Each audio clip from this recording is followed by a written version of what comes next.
New Thought Media Network. We are a global broadcast network of positive music, media, and entertainment, inspiring humanity's evolution along the journey of enlightenment and creating a world of love, peace, empowerment, and prosperity for all. New Thought Media Network. Positively inspiring.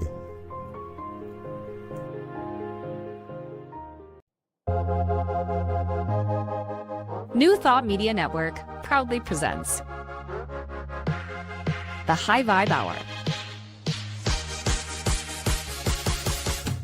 The High Vibe Hour, 60 minutes of connections, insights, and conversations to raise your vibe. Join Rev.Julie and Rev. each week for an exploration of living a high vibe life. Tune in live every Friday at 11 a.m. Mountain Time or anytime during the week on our YouTube channel. The High Vibe Hour, only on New Thought Media Network. Hey everyone, happy Halloween! You're here at the New Thought Media Network. I am Rev. And this is the High Vibe Hour. I am Rev. and I am a teacher, a minister, a author, a coach. I do a lot of different things, and today I'm Snoopy. Boo. Oh, very well done. Very well done. I'm Rev.Julie and I am a spiritual teacher and inspirational speaker at the Agape International Spiritual Center, founded and directed by Reverend Michael Bernard Beckwith.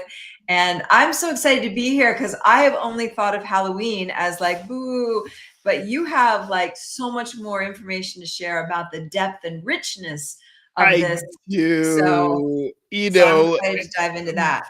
But before we get into there, let's just catch up. How are you doing today? How am I doing today? You know what? We have Mary Ann. Welcome, Liz. Hey. And so I wanted to share something that was like really, I felt new and good, like, and where I've seen growth, because it's really easy to be aware of like what's not working. But I had a very powerful experience. Last week, I was preparing for a Halloween event, and so I went to get some candy for trick-or-treaters. It was a week before Halloween, right? And so I'm in the grocery store and I'm looking at the aisles of candy, and my mind, we're talking about trick-or-treat, how the mind can trick us. My mind was like, oh, you should get that candy, get the good candy, because it was for children that don't have a lot. And Right. So my mind was saying like, you should get the candy that's, for the good candy, because it's for the kids. But what I realized is the candy that my mind was pointing out was the candy I like. And normally I get stuff that I don't like because it's not a temptation and it's all good. But my mind was like, no, get the good stuff, get the good candy for the kids. So anyway, I get the candy home, obviously the good candy, which is the stuff that I like, which has not been a temptation for me like in 10 years, right? Yeah. But I have it sitting in a bowl. It's about an hour before the event is supposed to start, and it's calling to me. It is seducing me, that candy. And I did check in with myself. So this is one of the growth things, because I've learned, and I think you spoke about this last week, I learned to like check in and see like what's going on with me. I did have a lot of emotional stuff happening. So I feel like the reason that those Reese's cups were calling to me is because I was in like a more vulnerable state. So long story short, I end up having a couple of these little Reese's cups. But the growth part of this is that normally if I go off my track, then it's like a free for all. Like a couple leads into the bag, or, I haven't done that in a very long time, but that's the spiral. Sure. Or then the next day I would eat more. But what was interesting and the growth that I'm seeing in myself is that I let myself have a couple that day. And then the next day, because there was some leftover, like I was done. It wasn't even tempting to me. And so it has been sitting on the counter for a week and a half now. And I haven't touched it. I'm not going to, like I did my thing. And that shows me a lot of growth. The other piece that I did is I dealt with the emotional part that was feeling the nervousness that I was feeling and the other feelings that were up for me. And I dealt with that in the ways that I know how, so I didn't have to eat it. So Oh, I that's love it. huge. That's a Huge. big pump. You know, I got to say, every year I am the house that gives out trail mix. Trader Joe's have these little packages of trail mix.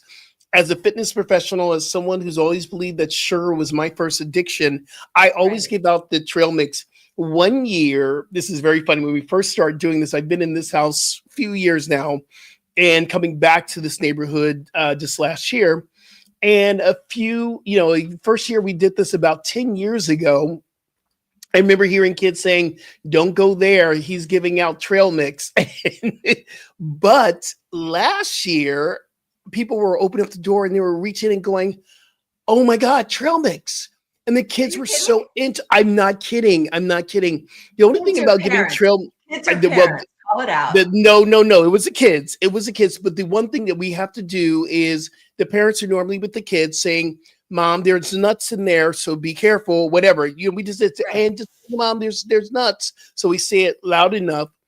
But I just always believed, for me, that was a shift for me. It's like, am I gonna give out the Reese's? And I'm gonna piggyback on what you just said, because when it's left over, I'm in it. It's Reese's. It's peanut butter cups. I'm eating those. I don't believe in wasting food. So now I have That's trail another way mix. mom tricks us. Can't Right? waste it. Can't waste Can't no waste it. food.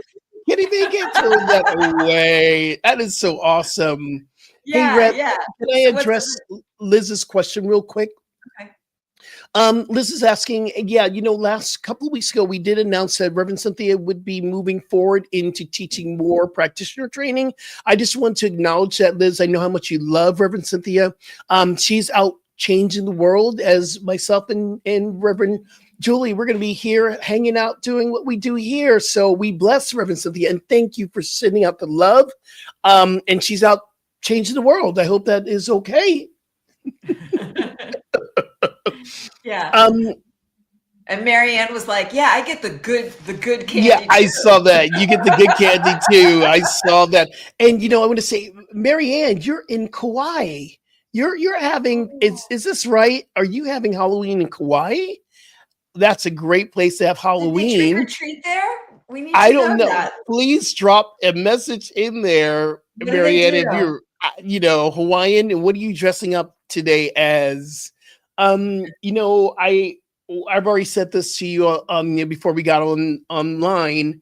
Today is the birthday of my nephew who made his transition at 28. And this is he's made his transition maybe longer than that, about 12 years ago now. So Halloween for me has always been a very interesting time. It's been a very highs and lows because I remember and I feel it. I have the feels. So I'm kind of in this incredible space right now of really recognizing where I'm at every year when it comes to Halloween. And for me, it's been honoring Sean and his work he did on the planet. He helped kids. He was a church musician. He played in my brother's a music minister in one of the biggest churches in New Jersey. He was very committed to his faith. So I honor him on this beautiful day of Halloween. And it's very interesting because Halloween, when I was growing up, was always deemed as being something evil. And I never thought it was something evil because it was always my nephew's birthday. So it's kind of like, I don't know. Did you ever have any teachings around it being the devil's holiday or something like that? Did you ever? No, I did not have any teachings in that way, but I did want to share when you mentioned that about, did you say nephew or cousin? Nephew, my nephew. I just remembered, I don't know why I didn't remember this when we were speaking beforehand. I have my old roommate committed suicide on Halloween 2 Halloweens ago. So I'm really grateful we're going to do a ceremony later for our ancestors. So I will be, really calling in Claudia and sending blessings and all that. And I'll be So sending in blessings to Sean, and yes, yeah, we can you invite know, anybody that wants to take this time. In the second half, we're going to do something around ancestors, because I remember you were saying that there is something about the ancestors that has to do with Halloween. But before absolutely, we get to yeah. that, is there anything else like that's very Yeah, the one thing I do try to stay. I'm going to teach cycling at the at Equinox where I teach, and we're having our Halloween cycle class. It's going to be a lot of fun.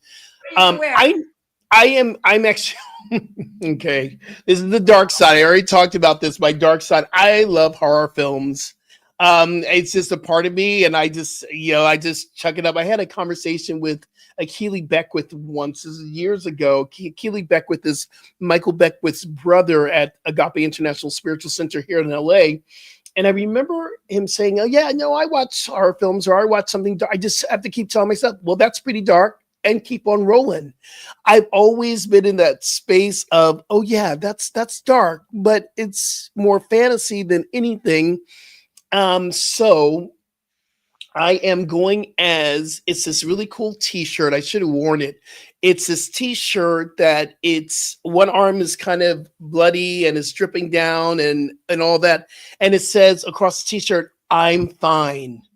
Okay. So I'm going, do you know the term in horror films called the last girl? The last No. girl that's standing, like Jamie Lee Curtis was always the last girl in the Halloween films, and she's always covered in blood because she's the hero now. So I'm going as the last girl with the t-shirt that says "I'm fine." Oh my So God. that's what I'm going to. And it's I easy to love it. cycle of That's that. really fun. So Oh, what a yeah, fun class you have. That's great. yeah, it's gonna be a lot of I just fun. wanted to loop So in. Liz also yeah. has her daughter transitioned during October. So and I think her birthday is November. So we'll just, in the second half, we'll do something to really love up, those that have passed on. I think that would be Absolutely. beautiful. And what we'll do too, we'll give space where people can write their names of any individual you're holding in your Yeah. heart in the feed. And we want to acknowledge that as well. Absolutely. Mhm. Ah, anyway, so I believe that was very important. We have a lot of stuff around Halloween, trick or treat, we're going to talk about later on. But I felt it was very important for us to understand what this holiday is. And it is considered a holy, high holy holiday. Halloween is actually called All Hallows Eve, and it's the 31st. And it was actually created as a vigil, to hold vigil for all the saints that have come and walked this path, ancestors Mhm. who have crossed over. And traditionally, in some faiths and some traditions, the Halloween, All Hallows Eve, is where the veil from the living and I say the dead, but they're not dead. This is from life to life after life. The veil is at its thinnest, where we have the capability of really communing with those who have crossed over to the other side. So this is the beginning of three very holy holidays.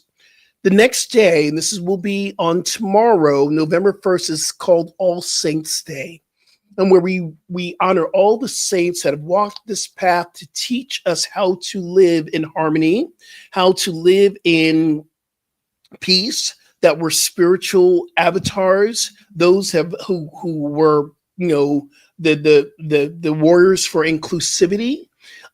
So we honor all the people we consider saints. In Catholicism, they have named people to be saints, and you have to create so many miracles to be in saints. I don't know. I don't believe in any of that.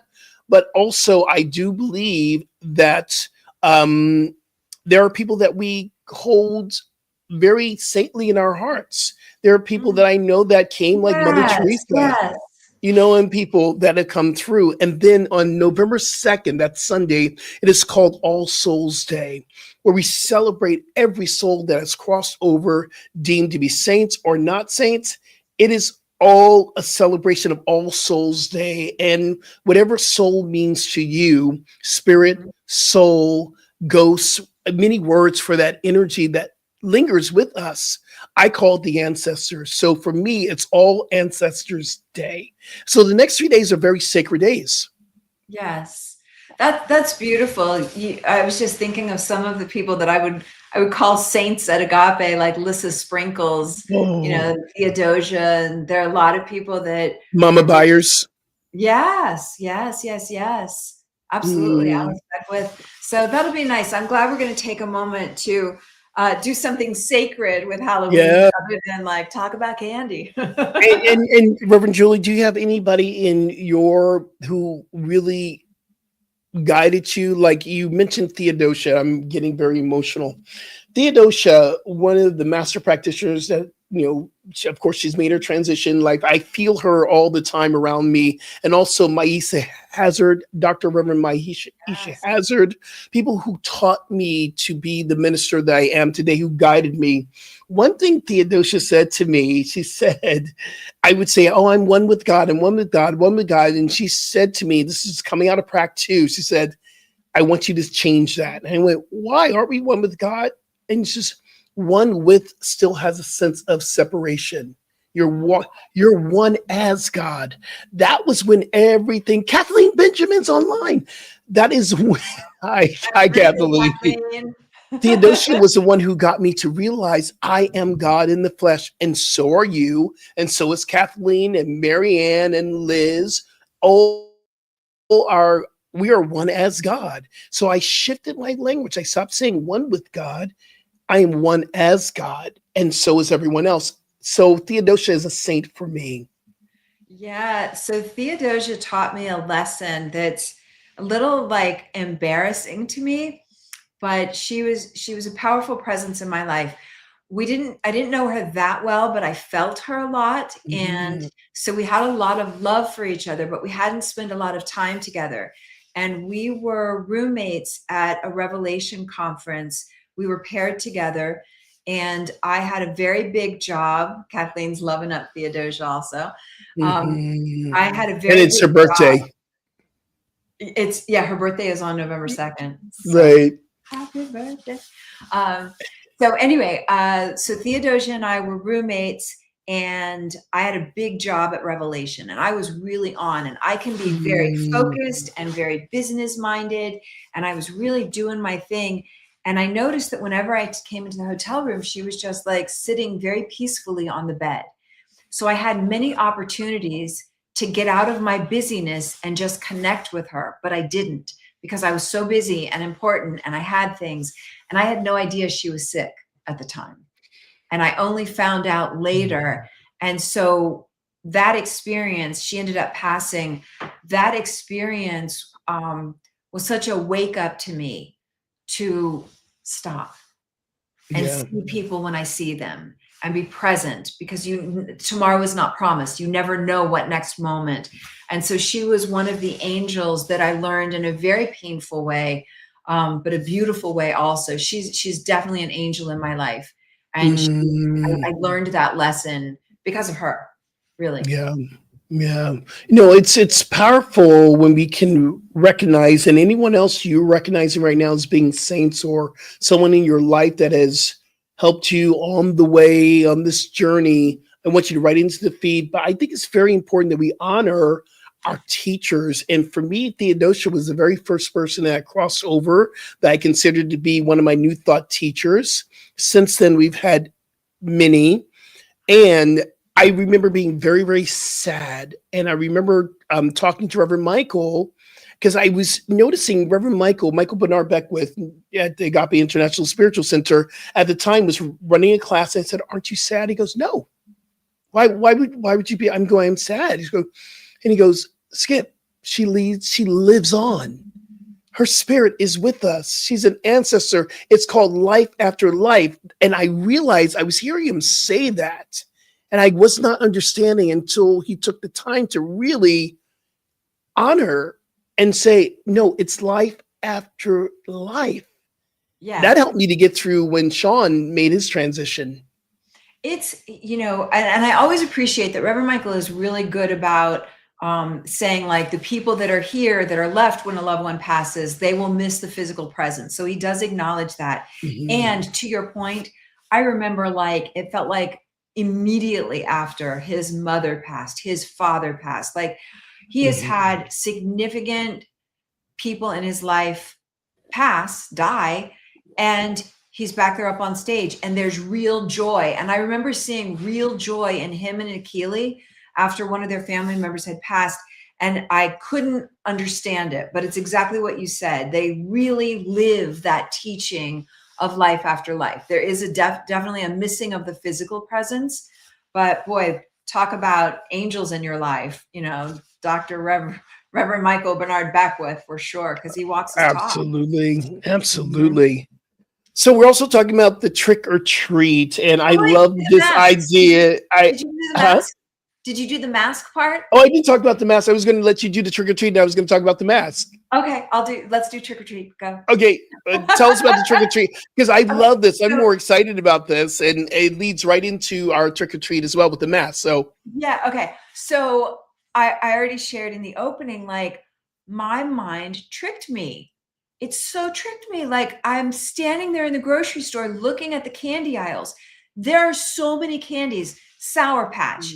You could put me in a vat of Sour Patch and I will have zero interest. Like you could smother me in little Sour Patch candies.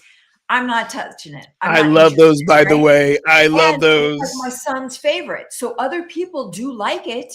Kids do like it. I do not. Could have bought that. But instead, like the chocolate bars, the Reese's cups, like all those things were like, and when I was so aware, my mind was saying, you should get the good stuff because it was for kids that don't have a lot. And I was like fascinated that my mind would even try that on me and that it worked. Like that's the candy that I bought. And I have not been seduced by Halloween candy in years. And so I was just really interested in how the mind can trick us and what are some guardrails, like knowing what we know about ourselves? What are some guardrails that we can put up? Because even when I made that decision, and like I've got games, so I get home and the bowl of candy is sitting there, and my thing is Reese's Cups. Like that's what I like. So I go in my kitchen, I get a scoop of like raw peanut butter with some dark vegan chocolate chips, which is normally my thing. Like I love that. I have a scoop, I'm eating it, and like I'm like, no, that did not hit the spot. I went and had a second scoop of the healthier version stuff. And that day it wasn't working. And I really want to acknowledge that I was aware. I had a lot of emotional stuff going on. So it did make sense to me that I was emotionally being drawn to something that I really don't care for anymore. But maybe it's like the childhood memory or it's eating your feelings. And so, so the way that our minds trick us, so the guardrails that we can put up, because we're just hitting those holidays, like they are just starting. Yeah, right? we are.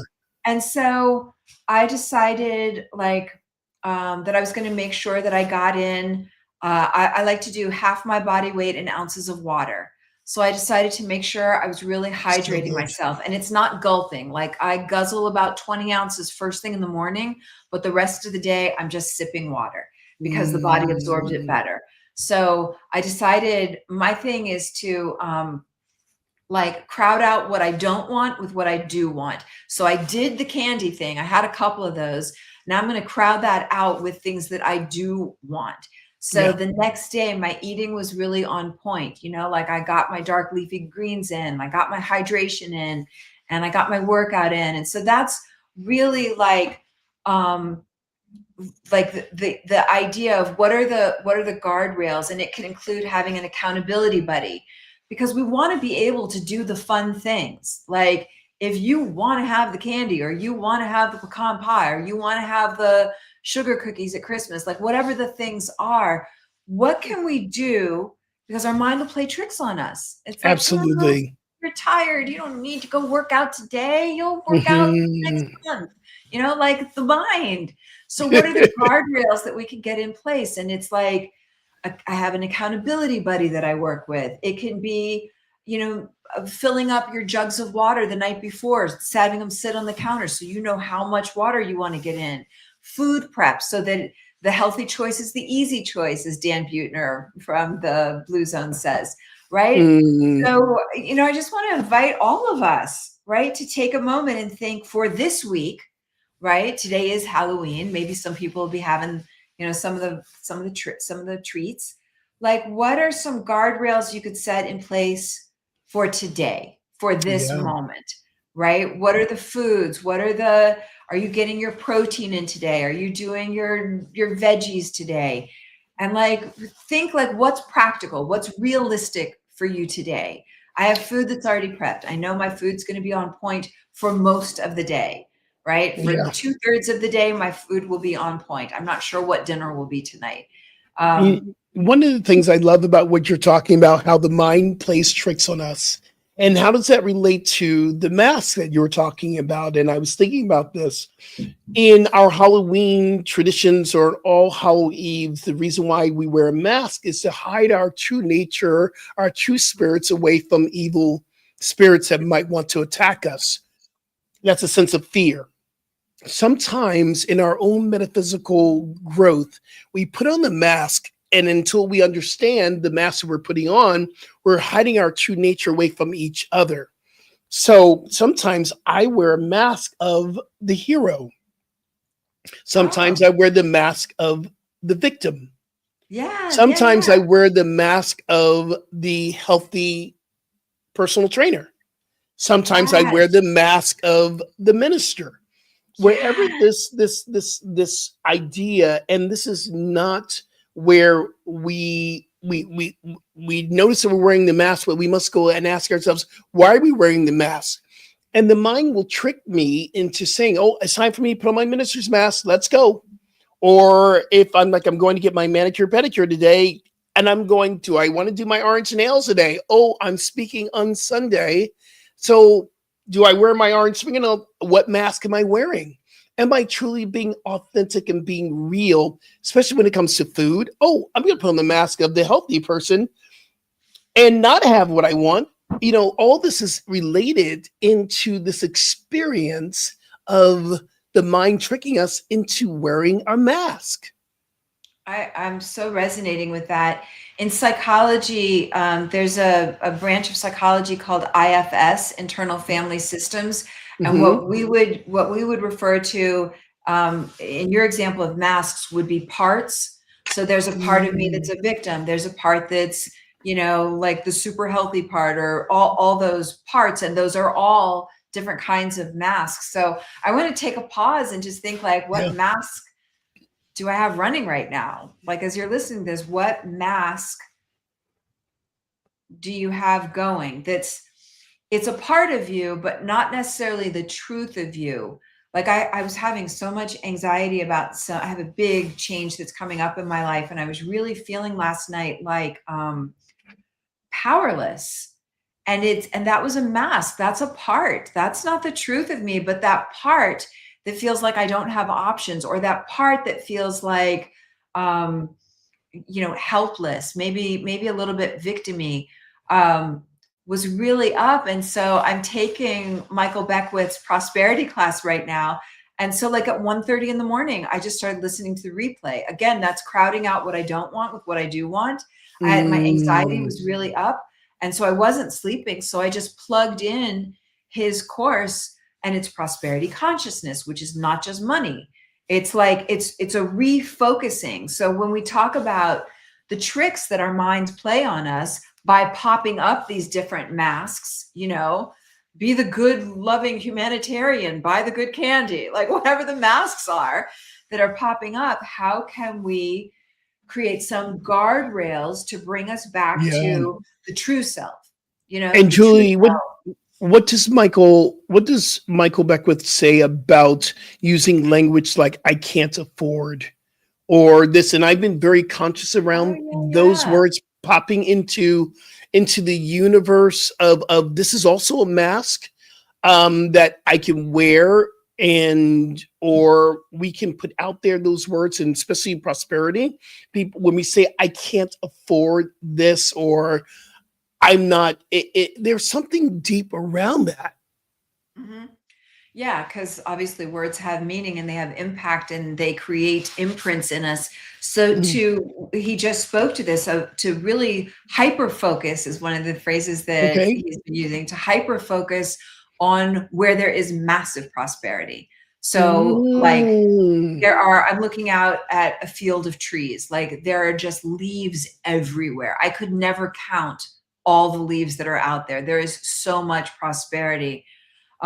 Yeah. Kathleen just spoke I about the saw mask that. of our higher self. I know, because I'm at Agape, right? And so people sometimes think like I am just this angelic presence, and I feel the temptation to slip into like, that's who I always am. No, I'm not always that. I have guests that have been staying me this week, and Yeah.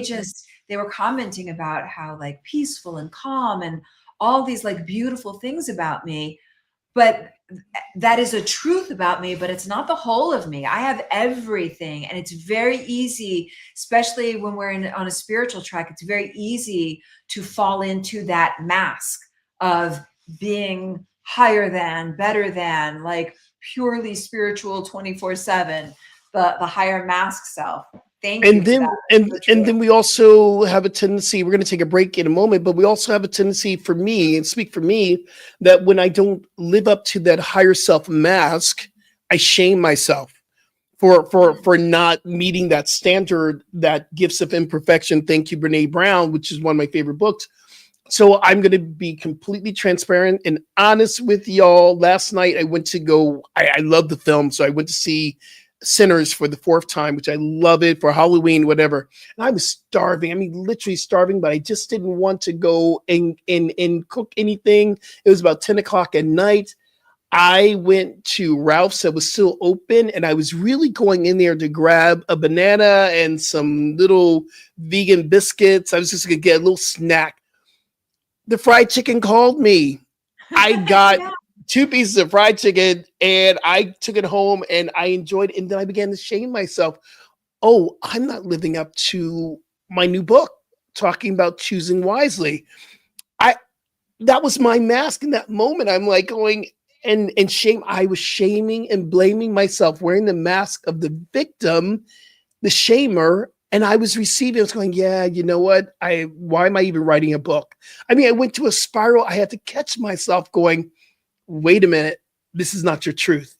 We were just talking about this the other week. If you're going to have a piece of chicken, have a piece of chicken and enjoy it, and don't shame yourself for it. Yeah, but we're so human. I love that. I think where we're both speaking to growth along our path is that we're noticing. We're able to notice it. We're able to name it, and we're able to set up the guardrails to get back on track. You know, like do the things when you feel like it. And I really like, the mindfulness part. Like, well, was there anything else going on for you that maybe caused you to go for something you normally wouldn't? I think that's a nice. Convenience. Yeah. Convenience. I just didn't want Yeah. to go, and I was starving, didn't have anything Yeah. but popcorn in the movies, and just convenience, but also understanding too. Shame and blame is not a spiritual practice. And Yeah. I remember that Michael Beckwith says this all the time. It's not a spiritual practice. And yet we try to make it to be a spiritual practice. So we shame ourselves into not doing it again. That's not reality. That's a mask of the higher self right there. I'm going to shame and blame myself into perfection. Really? Come on, Rev. Come on, Rev Skip. What you trying to do? Come on, man. Oh, God Oh bless my us goodness. on our I journey. know. It's like God bless us. Y'all, we got to take a break right now, but we will be right back. We have some great processes that are happening. So stay tuned. Don't move. We're coming right back. Peace and blessings, y'all.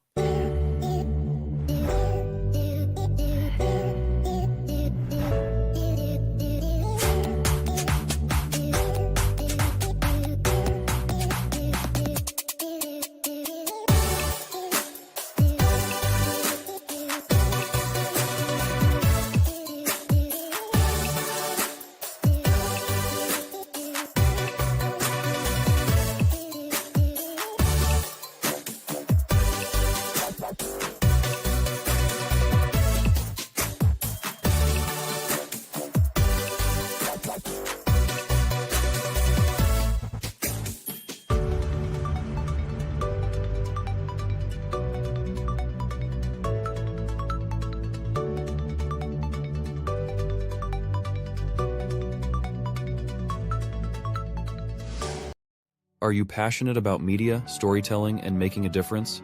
Welcome to New Thought Media Network, where your voice matters. We amplify diverse voices and share impactful stories. Join us in our mission. We are a nonprofit organization dedicated to creativity and community, looking for enthusiastic volunteers who want to be part of something bigger, learn, grow, and collaborate in various aspects of media production. Incredible support and camaraderie await you here. Your contributions will help us create powerful content that resonates with audiences and drives social change. Ready to make a difference? Visit our website www.ntmedia.org to learn more about volunteer opportunities and how you can get involved.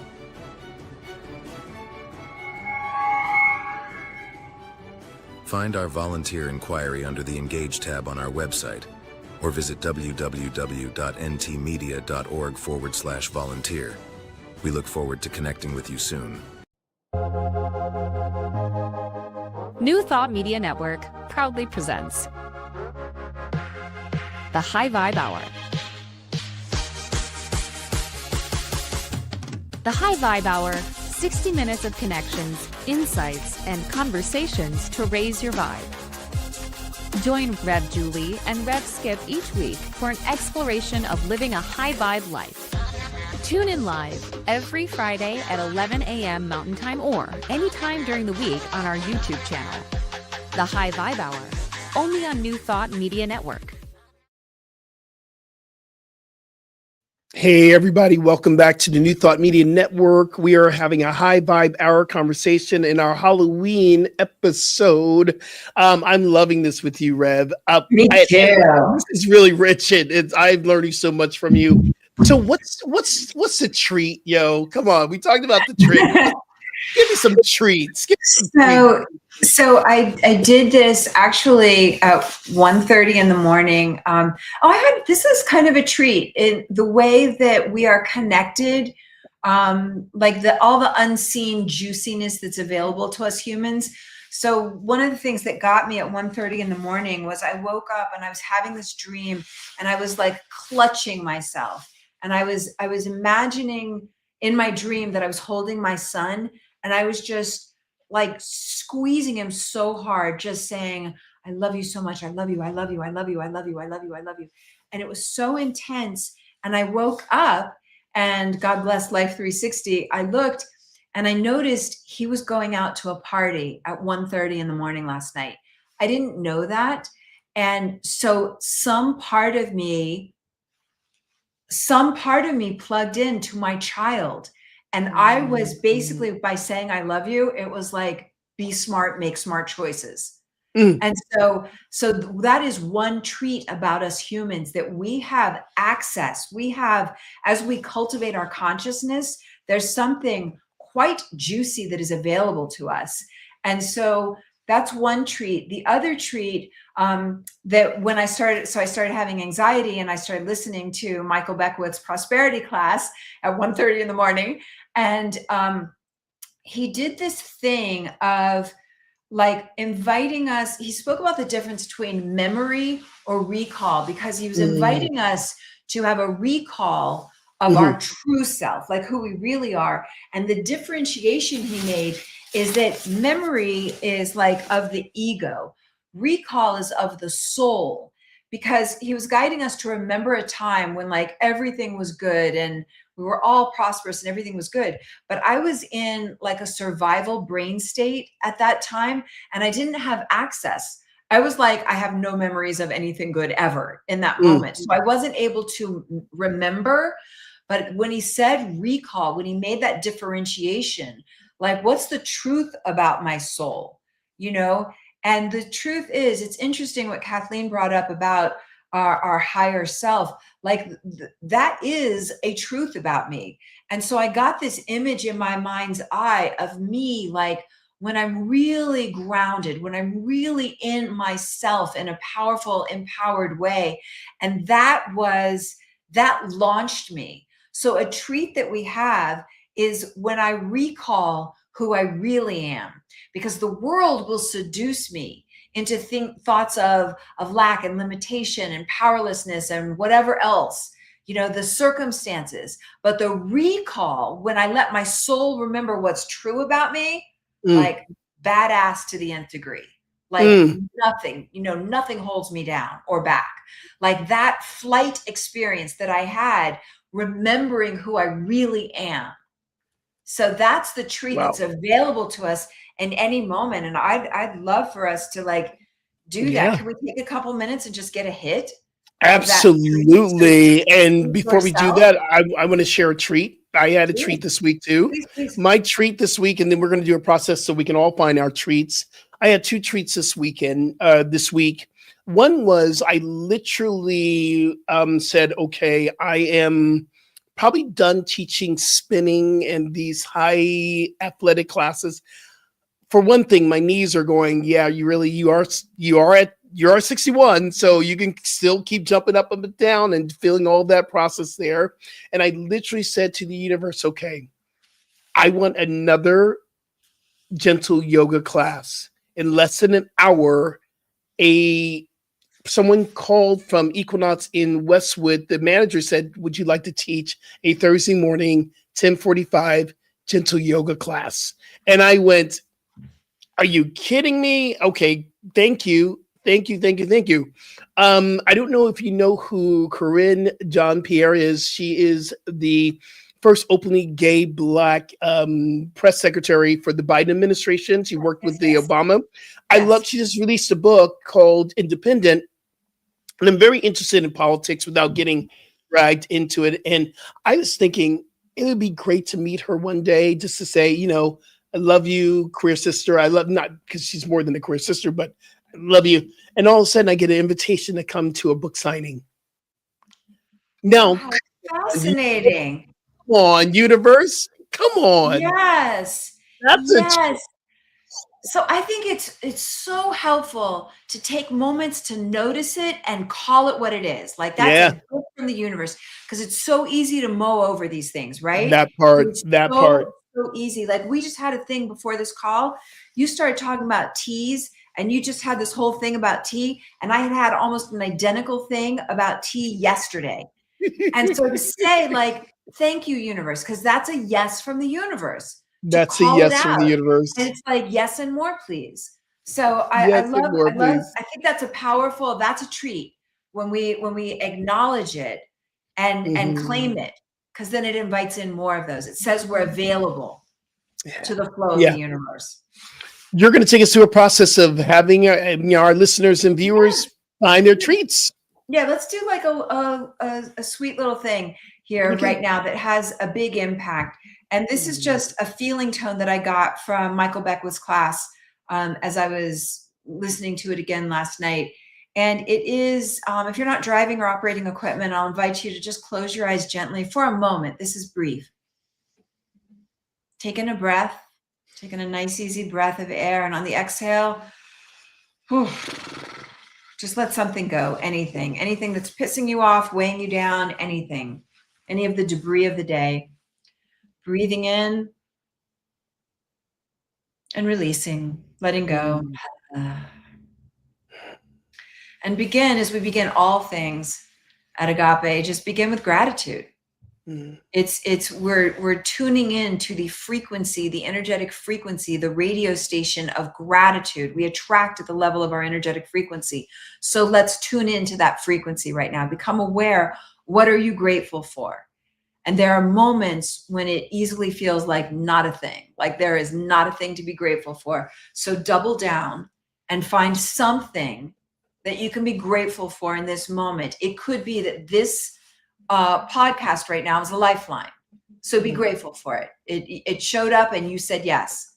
Other people may have passed by, but you said yes. So what is it that you can be grateful for right now? This breath. And see if you can come up with 10 things. Like, especially if you're feeling like there's nothing, like literally on your fingers, this breath, if you have clothes on your back, if you're going to eat food today, like, some people are feeling very grateful and they could just do a plethora. They could just fountain over with gratitude. But if you're in a state, and we all have states every once in a while, if you're in a mood, literally, what am I grateful for? Grateful, grateful, grateful, grateful, grateful. And from that place of gratitude, let's go into recall, not memory, but like soul recall of your true self. So memory, the ego can get in there and be like last night when I started this, I didn't have an available brain state to find anything good. And like literally, Reverend Michael was guiding us to remember a time when you felt prosperous or something like that. But I was like, we were talking about being brats before the show, Skip. I was like in a bratty state and I was like, nothing, not a thing, zero, nada, right? And then I love this discernment because he said, well, recall, if you don't have access to an actual memory, recall, which is your soul, which is eternal and everlasting and forever, recall who you really are. Like get an image, get a feeling tone of your true self. And for me, and you can make it up. So if that doesn't open the door for you, make it up. Because that's what worked last night. I had to make it up, but what I made up was my soul recall.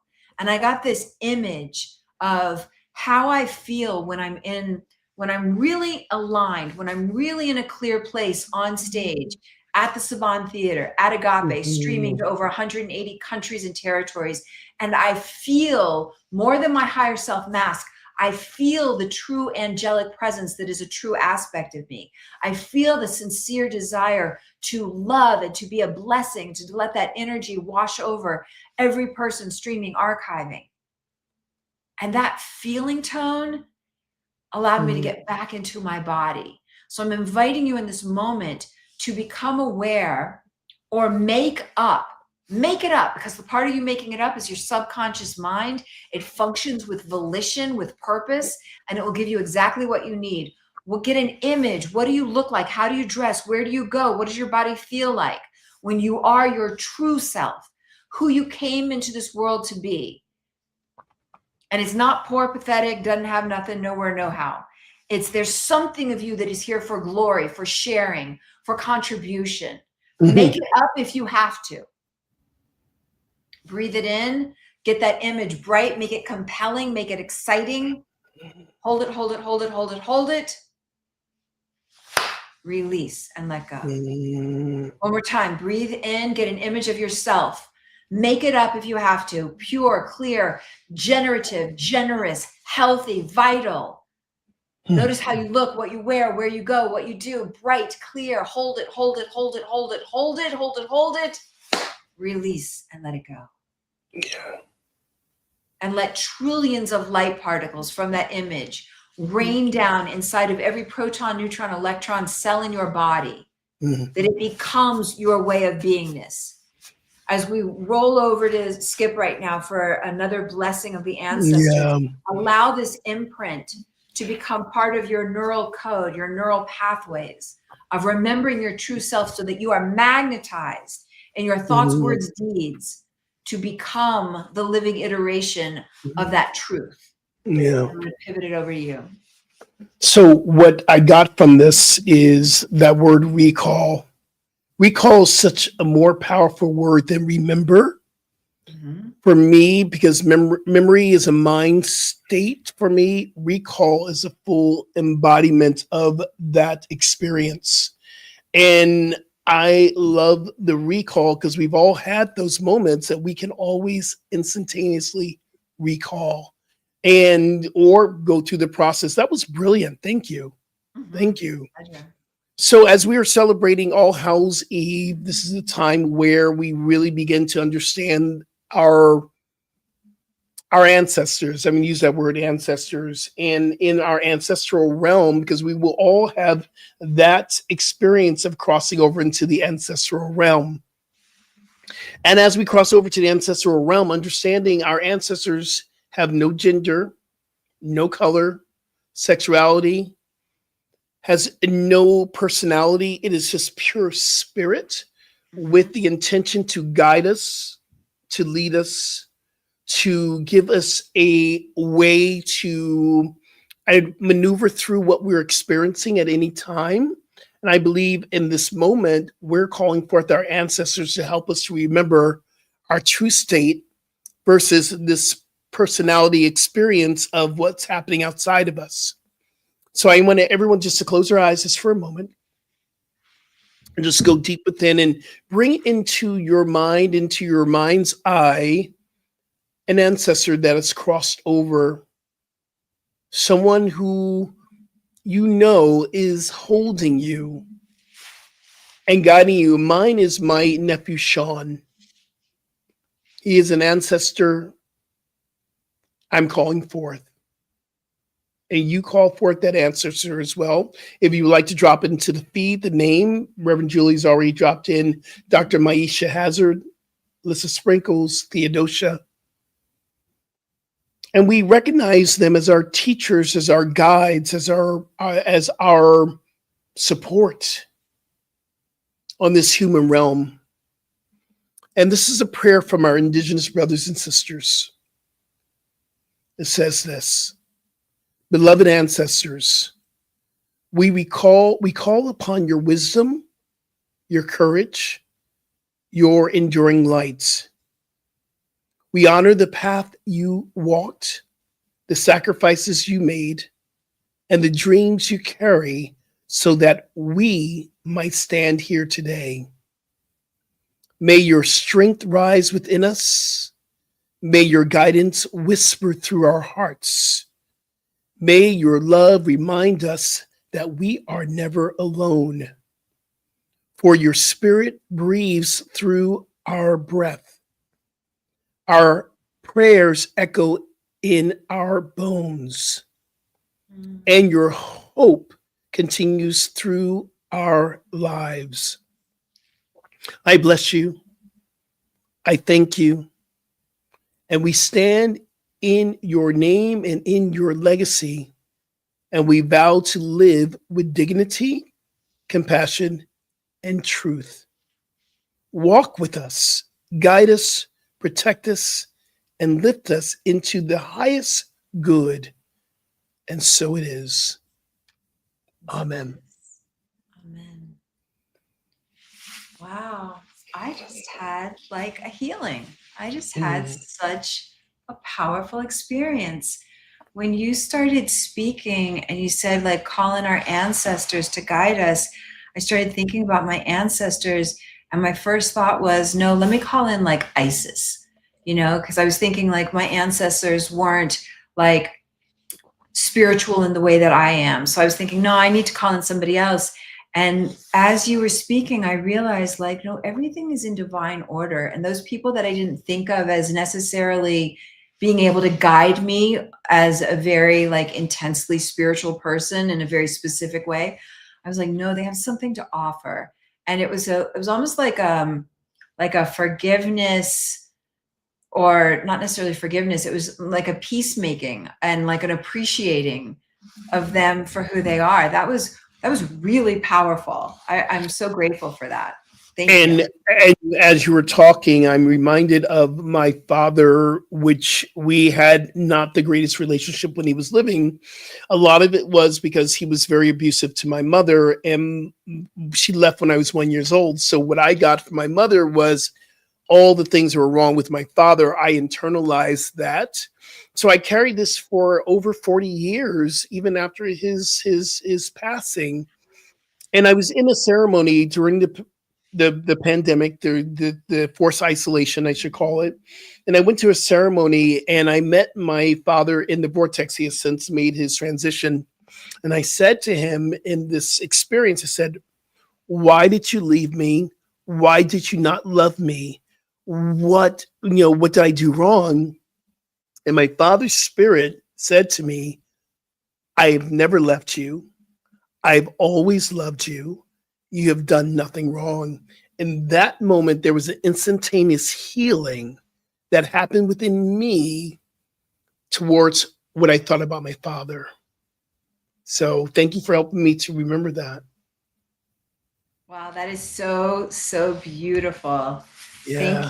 Thank you. I can't believe the hour passed again. I know. Rev, what are you taking from this experience, this conversation we just had? What are you taking away? I am taking what I just spoke to. Like that's gonna really be inside of me. I'm thinking specifically about my grandmother on my dad's side and my grandfather on my mom's side.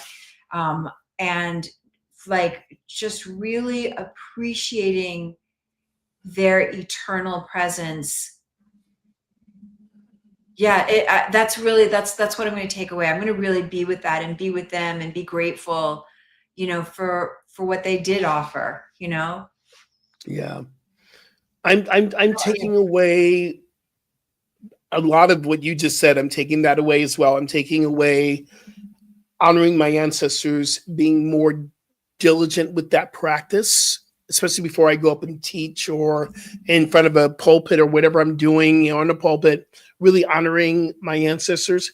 But one thing I am taking away, I'm going to really dig deeper into this word brat that we were talking about. Yeah, we were talking about brat. Yes. And understanding, we were kind of talking about, I was a brat. I was a brat today, and understanding what am I really saying? Because I think brat is a linguistic convenience for me, but there's a deeper thing that's coming forth for me to recognize where I'm at and to do it without shaming myself.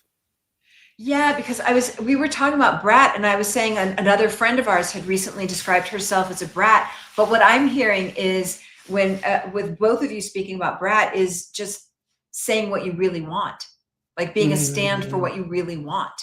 Yeah. It's So powerful. I'm over. Yeah, I love it. I love it. Time together. I do too. Everybody's streaming and archiving. We're always so grateful for your presence. Absolutely. Where can people find you, Rev? On Instagram at Rev.Julie and Rev, on my YouTube channel. And you can go to my website at juliemoret.com and sign up, give your email address, and then I can let you know when I'm teaching again. I love it. I send out one email a year, if that, so you will not be bombarded. I love it. And I am the absolute opposite. You can find me on Instagram and on Facebook and sometimes on TikTok. I'm Rev Skip Jennings. That is my handle. And go to my website. You can sign up for my newsletter. And I'm on the opposite. I do every other week. I do one from a personal writing. I write to my community. And there's one that came out today from about Halloween and All Hallows Eve, and then I advertise all the things I'm doing. Speaking of that, going to Bali, we have room for 6 more people. That's growing. People are coming in. Since last week. Yeah. So they're promises, and so I'm going. Okay, they're saying I'm really going. I'm signing up. I'm going. Okay. I love it. Good. Okay, so it's growing. If you want to go to Bali with me on a sacred trip, we're going, and it's going to be March 14th through the 27th. You can go and be in Bali with me for the Balinese New Year. I am always, go ahead. I love that. I am just so inspired with you and all the things that we are going to do and we're doing right now. Stay tuned, folks. Buckle up. Yeah, we got some good stuff, man. I love you so much. All right, so everyone, we love you. Peace and blessings. And just know that you are so incredible, and be kind, and transformation is a choice. And you chose today. You showed up. Till next week. Peace. I love you, Rev.Julie. Love you.